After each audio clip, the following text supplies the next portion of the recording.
Big Boss season 9 தமிழுடைய டே 55ல உங்களை பார்க்கறது ரொம்ப சந்தோஷம். Hi hi right. ஸோ இன்னைக்கு எபிசோட் பொறுத்த வரைக்கும் நிறைய விஷயங்கள் அண்ட் பிரியா இல்லை, இன்னைக்கு நான் மட்டும் தான் இருந்திருக்கேன். ஸோ முக்கியமாக நம்ம பார்க்க வேண்டியது என்னன்னா, எதனால எஃப்ஜே இவ்வளவு தாக்கப்பட்டார்? எபிசோடு முழுக்க எஃப்ஜே வச்சு செய்யப்பட்டார் கிட்டத்தட்ட ஒரு 70% ஆஃப் தி எபிசோட். ஏன் என்ன அப்படின்ற ஏதாச்சும் ஒன்று ஒன்றா பார்த்துக்கோங்க. முதல் விஷயம் எதனால அப்படின்னா, ரொம்ப சிம்பிளான ஒரு காரணம். இன்னைக்கு கண்டென்ட் இல்லை, ஸோ நீ தான் எனக்கு கண்டென்ட் அப்படின்னு முடிவு பண்ணிட்டாரு விஜய் சேதுபதி. இல்லை, இந்த ஷோவுடைய டைரக்டர் என்ன பண்ணியிருக்காங்க அப்படின்னா, எஃப்ஜேவே நீ கண்டென்ட்டாக மாற்றியாச்சு. ஏன்னா இந்த வாரம் முழுக்க ரொம்ப மொக்கையாக விளாடினாங்க அப்படின்றது எல்லாருக்கும் தெரியும். அதை தான் இந்த டேவுடைய லாஸ்ட்டில் ஒரு 5 நிமிஷம் இல்லை ஒரு 2 நிமிஷம் அட்ரஸ் பண்ணியிருந்திருப்பார் ஹோஸ்ட் விஜய் சேதுபதி அவர்கள். அதுதான் ஆக்சுவலாக இன்னைக்கு எபிசோடைய ஹோல் கோராக இருந்திருக்கணும். அது ஏன் பண்ணலைன்னா, இதைத்தானே வாரம் வாரம் பண்ணிக்கிட்டு இருக்கிறோம், மாற்றுவோன்னாங்க. ஆனால் அது ஒரு ஃபெயிலியர் அட்டம்ப்ட்னு நான் சொல்லுவேன். இன்னைக்கு பண்ணதை பொறுத்த வரைக்கும் எஃப்ஜேவை மட்டுமே வச்சு இவ்வளோ நேரம் எபிசோட இவங்க இது பண்ணதுங்கிறது எந்த வகையிலையுமே எனக்கு அது ஒரு ஒரு சரியா படல. அது முட்டாள்தனமான ஒரு முடிவு அப்படின்னு சொல்லலாம். ஒரு ப்ரோகிராமிங்கா இவங்களுடைய சைடில் பார்க்கும்போது மட்டும் அப்படிதான் நம்ம இது யோசிக்கணும். இவங்க ஒரு ப்ரோக்ராமா ஸ்ட்ரக்சர் பண்றாங்க. 1 ஹவர் எபிசோட் என்ன பண்ணலாம் ஏது ரொம்ப பெருசா யோசிக்கிறாங்கல்ல. அதுல எஃப்ஜேக்கு இவ்வளவு பெரிய நேரம் டைம் கொடுத்ததுங்கிறது அனாவசியம் அப்படின்னு தான் பாக்குறேன். ஏன்னா போன வாரம் இதே தான் பண்ணாங்க. இவங்க தேவையே இல்லாம அந்த ஒரே ஒரு மேட்டர் எடுத்துட்டு திவ்யா கணேஷ் அண்ட் சாண்ட்ரா வச்சு ஒரு எபிசோட ஃபுல் வச்சு செஞ்சாங்க. ஒண்ணுமே லிட்டரலா அதை தாண்டி வேற எதுவுமே இல்லை. அவங்க 2 பேர்ட்ட விஜய் சேதுபதி கேள்வி கேட்கறாரு, அதுக்கு அவங்க பதில் சொல்றாங்க, அவ்வளவுதான். இதுக்கு ஒரு எபிசோட், அதுவும் ஒரே ஒரு டாபிக், எதனால நைட்டு ஜெயிலுக்கு போகல, அவ்வளவுதான்.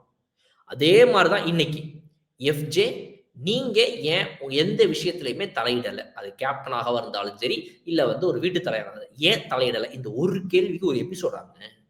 என்ன இது முட்டாள்தனமா இருக்கு? அப்போ ஏற்கனவே நம்ம சொன்ன மாதிரி கண்டென்ட் இல்ல, அதனால நீ தான் இன்னைக்கு கண்டென்ட். வாரம் முழுக்க யாரும் எதுவும் பண்ணல. இவங்களெல்லாம் வச்சு கேள்வி கேட்டு கேட்டு கேட்டு கேட்டு எங்களுக்கு போர் அடிச்சு போச்சு. என்னடா இவங்க என்ன அடிச்சாலும், ஏய் இவன் அடிச்சும் பார்த்தாச்சு அவுத்தும் பார்த்தாச்சுங்களா. அந்த மாதிரி இந்த கண்டஸ்டன்ஸுங்களை எல்லாம் பண்ணி பார்த்தாச்சு. கேள்வி கேட்டும் பார்த்தாச்சு, திட்டியும் பார்த்தாச்சு, அடிச்சும் பார்த்தாச்சு, ஓட விட்டும் பார்த்தாச்சு, எலிமினேஷன் பண்ணியாச்சு பாதி பேர். இன்னும் இங்க இன்னும் ஒரு கேம் விளாட தெரியாம இருக்கிறான்னு சொல்லி கடைசியில இன்னைக்கு டேல ஒரு அட்ரஸ் பண்றாரு ஹோஸ்ட். இந்த மாதிரி உங்களுக்கு ஒரு ஒரு ஒரு ஸ்டூடெண்டா என்ன பண்ணணும்னு தெரியல, ஒரு பிரின்ஸ் ஒரு வாத்தியாருங்களா என்ன பண்ணணும்னு தெரியல, என்னங்க ஒரு டாஸ்க்கை புரிஞ்சு ஆட தெரியலையான்னு. ஆனா இவங்கள்ட்ட இதுதானே நம்ம இந்த சீசன் முழுக்க புலம்புறோம், வேற ஏதாவது பண்ணுவோம் அப்படின்னு யோசிச்சு இவங்க பண்ணதான். இன்னைக்கு எஃப்ஜேன்ற ஒரு தனிப்பட்ட ஆளு கேப்டன்சியை மிஸ் பண்ணியிருக்காரு. அதையே நம்ம கான்சென்ட்ரேட் பண்ணக்கூடாதுன்னு சொல்லி இவங்க அப்படி எடுத்துட்டு வராங்க. இது கொஞ்சம் புதுசு, இது விசித்திரமான ஒரு விஷயம் தான் சொல்லணும். ஏன்னா பிக் பாஸ் வரலாறுலேயே இதுதான் முதல் முறை இந்த மாதிரி விஷயங்கள்லாம் நிறைய நடக்குது. ஏன்னா ஒரு முக்கியமே இல்லாத இதெல்லாமாடா அட்ரஸ் பண்ணி ஒரு வீக்கெண்ட் எபிசோட கேட்பீங்கன்ற மாதிரி ஒரு விஷயத்த எபிசோடு முழுக்க அட்ரஸ் பண்றது. வீக்கெண்ட் திட்டு வாங்கியுமே திருந்தாத கண்டஸ்டன்ஸுங்க. இந்த காம்பினேஷனே ஓவராலா நீங்க பாத்தீங்கன்னா இந்த பிக் பாஸ் வரலாறுலயே, அதுவும் தமிழ் பிக் பாஸோடைய வரலாறுலயே பாத்தீங்க அப்படின்னா இந்த சீசன் 9 ஒரு முத்திரை பதிக்கும் சீசன் சொல்லலாம். அந்த அளவுக்கு என்ன ஆனாலும் சலிக்காம 2 பேருமே முட்டு கொடுக்குறாங்க. இவங்க அவங்களுக்கும் அவங்க இவங்களுக்கும் சொல்லிட்டு என்ன ஒன்றும் புரியல. Right, okay. ஸோ இதெல்லாம் ஒரு பிரச்சனைகளாக ஃபர்ஸ்ட் பார்ப்போம். அடுத்தது கேப்டன் எஃப்ஜே அவர்களுடைய ஒரு இதை இவ்வளோ பெரிய பிரச்சனையா நடந்ததுக்கு முதல்ல அவ்வளோ முக்கியத்துவம் இருக்கான்னு நம்ம பார்க்கணும். ஓகே ரைட், கேப்டன்சி சரியா பண்ணல, ஒரு ரோலையும் சரியா பண்ணல, பட் அதுக்கு இவ்வளோ பெரிய பிரச்சனை நடக்கிற அளவுக்கு அவர் முதல்ல எதனாவது பண்ண, உண்மையாவே அதுல அவ்வளோ விஷயம் இருக்குதா, அவர் அவ்வளோ திட்ட வேண்டிய அளவுக்கு இருக்குதா அப்படின்னா அதுவும் இல்லை. கேப்டன்சி டாஸ்க பண்ணலங்கிற, சரியா பண்ணலங்கிற இது முன்னாடி எவ்வளவோ வாரங்கள்ல நம்ம பார்த்துருக்கோம்ல. இவ்வளவு திட்டுக்களுக்கு டிசர்விங்கான ஒரு ஆளா எஃப்ஜே அப்படின்னா கண்டிப்பா கிடையாது. ஏன்னா ஒரு வீட்டு தலையா நீங்க உள்ள வர வேண்டியதற்கான அவசியமே அங்க இல்ல. அவ்வளோ பெரிய சண்டை இங்க போகல. இதே வீட்டுல ஒரு வீட்டு தலை உள்ள வரும்போது ஏன் வந்தீங்க வரலன்னு உள்ள இருக்கிறவங்க கேட்கறாங்கன்ற ஒரு குழப்பம் எப்பவுமே வாரம் இருக்குது. இன்னொன்னு எஃப்ஜே 100% அவருடைய கொடுக்கல, பெர்ஃபார்மன்ஸ்ல எதுவும் இல்லை, கொடுத்த கேரக்டரை ஒழுங்கா பண்ணல, அது எல்லாத்தையும் நான் ஒத்துக்கிறேன். பட் ஆனா ஒரு வீட்டு தலையா நீங்க ஏன் எங்கேயுமே உள்ள வரலன்னு விஜய் சேதுபதி அவர்கள் கேட்ட கேள்வியை நான் கண்மையா வண்டிக்கிறேன். இதுல எங்கேயுமே அதுக்கான ஸ்கோப் கிடையாது. அவ்வளோ பெரிய சீன் இங்க இல்லை. அவ்வளோ பெரிய சண்டையோ பிரச்சனையோ குழப்பமோ ஒரு தகராறோ அடித்தடியோ இல்ல அவ்வளோ பெருசா நடக்கல. இத்தனை வாரங்கள்ல நீங்க பார்த்த சண்டையில ஒரு 5% இல்ல 10% சொல்லலாமா இந்த வாரத்துல நடந்த ஏதாவது ஒரு சண்டைய? அமித் அண்ட் திவ்யா கணேஷ் நடந்ததா இருக்கட்டும், விஜய பார்வதி ஓன் அழுததா இருக்கட்டும், இதுல எங்கேயாவது இது ஒரு சண்டைக்கான வீரியம் முதல்ல இருந்துச்சான்னு நம்ம யோசிக்கணும். அப்படி இல்லாத சப்ப சண்டைகளுக்கு எதுக்கு ஒரு கேப்டன் உள்ள வர வேண்டிய அவசியம் அங்க இருக்கணும்? அப்படி ஒரு அவசியமே ஏற்படல. அந்த அதர் ஹேண்ட் இன்னொரு சைடு பார்த்தீங்கன்னா, கண்டஸ்டன்ட்ஸ் பொறுத்தவரைக்கும் வந்து கண்டஸ்டன்ட்ஸ் எல்லாருமே விஜய் சேதுபதி அவர்கள் எஃப்ஜேவ தாக்குறாங்கன்ன உடனே அத யுட்டிலைஸ் பண்ணிக்கிட்டு 2 விதமா யோசிக்கலாம். ஒண்ணு கண்டஸ்டன்ட்ஸ் அத யுட்டிலைஸ் பண்ணிக்கிட்டாங்க. எஃப்ஜேவ ஏறுறாய்ங்க நம்மளும் கூட ஆமா சார். எங்கேயுமே குறுக்க வரல சார். அத ப ப த சார் நான் அன்னைக்கு பல் தேய்ச்சுட்டு இருக்கும்போது, திடீர்னு இந்த பல் லைட்டா ஆட ஆரம்பிச்சுச்சு சார். இவரு குறுக்கவே வரல சார். அப்படின்னு வாய்க்கு வந்ததெல்லாம் எல்லாரும் சொல்லி இவர் சொல்றாருன்றதுக்காக. அது ஒரு காரணம். வாய்ப்ப யூஸ் பண்ணி ஒரு கண்டஸ்டன்ட் அடிக்க பயன்படுத்திக்கிறாங்க. 2வது வேற வாய்ப்பு இல்ல உங்களுக்கு. வேற சாய்ஸே கிடையாது.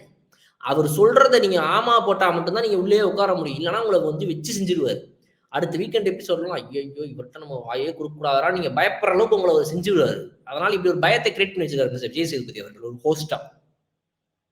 யாரா ஏதாவது அவருடைய லைன் ஆஃப் தாட்ஸ்ல அலைன் ஆகாம ஏதாவது ஒண்ணு பேசினா அவங்கள அசிங்கப்படுத்துறது, நோஸ் கட் பண்றது, உட்காருங்கன்றது, இந்த மாரிலாம் பண்றாருன்னு சொல்லிட்டு, இவரே சொல்றாரு அந்த பையன் மேல தப்புன்னு. நம்ம போய் பெரிய ஞானம் சொன்னிய மாரி அப்படிலாம் இல்ல சார்ன்னு சொல்லி செருப்படி வாங்குறதுக்கா? ஆமா சார், அவர் பண்ணதெல்லாம் தப்பு சார் அப்படின்னு அந்த மாரி ஒரு சில இதுலயும் ஒரு சில கோஷ்டி வந்து சேர்ந்துட்டாங்க இதுல. மத்தபடி இதுல பாதிக்கப்பட்டது யாருன்னா எஃப்ஜே தான் அரசியல். ஏற்கனவே இந்த வாரம் வந்துட்டு வினோத்த வந்துட்டு அன்ஃபேரான ஒரு இதுல வந்து இவங்க உள்ள தள்ளுனாங்க. அத பத்தி கேள்வி கேட்பாரு. அப்படிலாம் பார்த்தா இவங்க அதெல்லாம் விட்டார். சில கேள்விகள் கேட்கறாரு. இந்த கடைசியில ஒரு 5 நிமிஷம் கேட்டாரு பார்த்தீங்களா இந்த எபிசோட்ல. யாரும் சரியா விளையாடல. அப்புறம் வந்துட்டு ஒழுங்கா உங்களுக்கு டாஸ்க் புரியல. வேஸ்ட் பண்ணிட்டீங்க. இதெல்லாம் ஒரு வாய்ப்பு. இத கூட பயன்படுத்திக்க முடியலையா? அப்படின்லாம் கேட்டார்ல. அப்புறம் வந்து இது முக்கியமா வந்து பார்த்தீங்கன்னா, யார் வந்து இந்த மக்களால் வந்துட்டு சூப்பரா பண்ணாங்கன்னு நினைக்கிறீங்க. நீங்க மக்கள் நினைப்பாங்கன்னு நினைக்கிறீங்க நீங்க அப்படின்னு கேட்ட கேள்விக்கு, ரம்யாவ சொல்றீங்க. உங்களுக்கு அப்ப இந்த கேமோட புரிதல் என்ன இருக்குது? இந்த கேம சூப்பரா விளையாடுனது வியானா தானே அப்படின்னு. இதெல்லாம் தான் ஆக்சுவலா இன்னைக்கு ஒரு எபிசோடு ஃபுல்லா அட்ரஸ் பண்ண வேண்டியது. அத விட்டுட்டாங்க. அதனால வந்துட்டு இவங்கள்ட்ட நம்ம இதுக்கு பேசி ஒரு பிரயோஜனம் இல்லன்னு வச்சுப்போமே. அது கண்டஸ்டன்ட்ஸ் யூஸ் பண்ணிட்டாங்க அந்த வாய்ப்ப. 2 விஷயமா பார்க்குறோம். அடுத்தது எஃப்ஜே சொன்ன பொய். எஃப்ஜே வந்து ரொம்ப அசால்ட்டா பாருவுடைய ஒரு அழுகைக்கு காரணமா இங்க ஆயிட்டாரு. பாருவின் அழுகைக்கு காரணமா வேண்டும்ன்ற மாரி இவங்க அழுதுட்டு இருக்கிற இந்த நேரத்துல போயி, நீங்க மனசாட்சியே இல்லாம உள்ள புகுந்து, இந்த மாரி வந்து கைய வந்து எனக்கு அடிபடாதது அடிபட்ட மாரி பொய் சொல்லி வந்து, நான் ஒத்த விரல் காட்டுனா முன்னேறுனா, எங்க அண்ணன் வந்து என்ன ஏங்க ஒரு ஒத்த விரல வச்சு என்னென்னமோ பண்ணலாங்க. நீங்க என்னங்க ஒரு விரல வச்சு அப்படின்ற மாரி ஒரு விரல வச்சு நீங்க வித்த காட்டிவிட்டாப்ல. எல்லாருக்கும் ஷாக்கு. அப்ப பொய்யா அது? அடப்பா! அவ்ளோ சீரியஸா இல்லையா அந்த கையடி? அப்படின்ற மாரி வந்து கையில பட்ட காயத்த வந்து இவர் இவ்வளோ பெரிய இதுவா வந்து காட்டி இன்னைக்கு ஏமாத்துனதுங்கிறது பார்வின் அழுகைக்கு ஒரு காரணமா ஏற்பட்டிருக்கு. அது அவ்வளோ ஒரு ஸ்ட்ராட்டஜி அப்படின்னு சொன்னாலுமே கூட, அந்த ஸ்ட்ராட்டஜி கேமை பாதிக்காத அளவுக்கு இருந்திருக்க வேண்டும் அப்படின்னு சொல்லி விஜய் சேதுபதி அவர்கள் ஒரு கருத்து சொல்லியிருக்காரு. அகைன் அதுவும் வந்து ஒரு வீக்கான ஒரு இது. அவ்வளோதான். இந்த வாரத்துல வேற எதுவும் நடக்கலங்கிறதுக்கு அத்தாட்சி இதுதான். இந்த மாரி வீக்கெண்ட் எபிசோட்லயே இவ்வளோ மோசமா போயிருக்கிறது. நெக்ஸ்ட் இந்த சில்ட்ரன் நாட்டினஸ் அப்படின்றதுல பெஸ்ட்டாக வந்துட்டு வியானாவையும், வொர்ஸ்ட்டாக வந்துட்டு யார சொல்லுவீங்கன்னு கேட்டதுக்கு நெறைய பேர் வந்துட்டு, அப்பா இவங்க நம்ம ரம்யா ஜூ, இந்த மாரி சில பேர் திவ்யா கணேஷ் இந்த மாரிலாம் சில பேர் சொன்னாங்க. பட் ஓவராலா நெறைய பேருக்கு போட்ட ஓட்டு யாருக்கு அப்டின்னா, அது வியானாக்கு தான். இதுதான் நம்ம வந்து நேத்து எபிசோட்ல பேசியிருந்தோம்.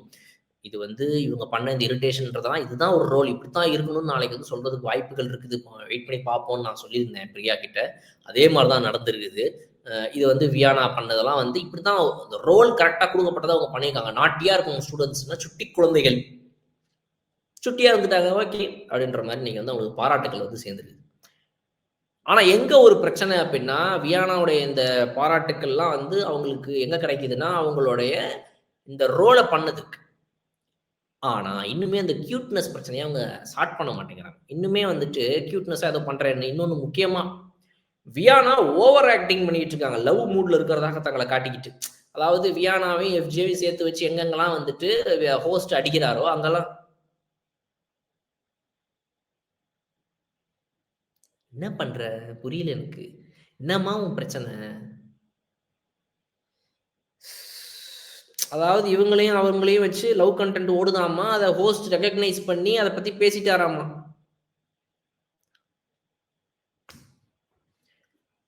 கடைசியா வந்து இந்த எபிசோடோட ஆரம்பத்துல நம்ம கனி அவர்கள் வந்து ஒரு அட்வைஸ் குடுக்குறாங்க எஃப்ஜேக்கு. எஃப்ஜே உனக்கு வெளிய ஒரு கேர்ள் ஃபிரெண்ட் இருக்குன்னு சொல்ற. அந்த கேர்ள் ஃபிரெண்ட வச்சுக்கிட்டு இந்த மாரி உள்ள வந்து இப்படி பண்றதெல்லாம் உனக்கு நாளைக்கு டேமேஜ் பண்ணாத உன் இமேஜ்ன்னு நெனைக்கிறியா? அப்படின்னு கேட்டதுக்கு, டேமேஜா? அதெல்லாம் ஒண்ணும் ஆவாதுங்க. நான் ரொம்ப தெளிவா தான் இருக்கிறேன். நான் ரொம்ப கிளாரிட்டியோட இருக்கிறேன். அந்த பொண்ணும் கிளாரிட்டியோட தான் இருக்கிறா. அதெல்லாம் ஒண்ணும் இல்ல. ஓப்பனா சொல்லுங்க எஃப்ஜே. நாங்க சும்மா கன்டென்ட்க்காக பண்ணிட்டு இருக்கோம். எங்களுக்குள்ள லவ்வும் இல்ல, ஒரு மண்ணாங்கட்டியும் இல்ல. ஸோ கண்டென்ட் குடுக்கலாமேன்றதுக்காக ஒரு கப்புலா ஃபார்ம் ஆயி எதனா ஒண்ணு குடுக்கலாமேன்னு பிளான் பண்ணிட்டு இருக்கிறோம். அது சீக்கிரத்துல எங்களுக்கே ஆப்படிச்சிரும். அப்படின்றதெல்லாம் சொல்லுங்க எஃப்ஜே. ஸோ ஓவராலா இதுதான் இன்னைக்கு நடந்த முக்கியமான விஷயங்கள் இன்னைக்கு எபிசோட்ல. இத பத்தின உங்களுடைய கருத்துக்கள் என்னன்றத கமெண்ட் செக்ஷன் சொல்லுங்க. இன்னொரு சூப்பரான வீடியோல உங்களது பார்க்குறேன். அதுவரை விடைபெறுவது உங்கள் பாலா. Okay bye.